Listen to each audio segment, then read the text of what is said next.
भारतीय क्रीडा मंत्रालयाने अलीकडेच कोणत्या क्रीडा संघटनेवर बंदी घातली आहे? भारतीय टेबल टेनिस महासंघावर बंदी घातली आहे. कुरिल बेट कोणत्या दोन देशांमधील प्रादेशिक वादाच्या केंद्रस्थानी आहे? रशिया व जपान देशाच्या केंद्रस्थानी आहे. 80व्या स्वातंत्र्य दिनाच्या भाषणादरम्यान पंतप्रधानांनी समुद्रमंथन योजनेसाठी जाहीर केलेली एकूण आर्थिक तरतूद किती आहे? 85,000 कोटी आहे. ते अहमदाबाद कॉरिडॉरच्या सुरुवातीच्या टप्प्यात भारताचा पहिला हाय स्पीड बुलेट ट्रेन विभाग कोणत्या दोन स्थानकादरम्यान धावणार आहे?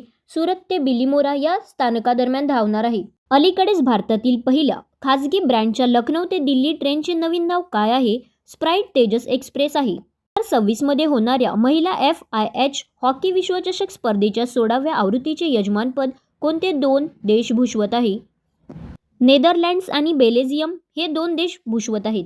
अलीकडेच कोचिन शिपयार्ड लिमिटेडने जर्मनीला सुपूर्द केलेल्या दुसऱ्या HS इको स्प्रेडिएटर MPV जहाजाचे नाव काय आहे? MS मारिया आहे. अलीकडेच उत्तराखंडच्या चमोली जिल्ह्यात 444 मेगावॅट क्षमतेचा विष्णुगड पिप्पळकोटी जलविद्युत प्रकल्प कोणत्या नदीवर विकसित केला जात आहे? अलकनंदा नदीवर विकसित केला जात आहे.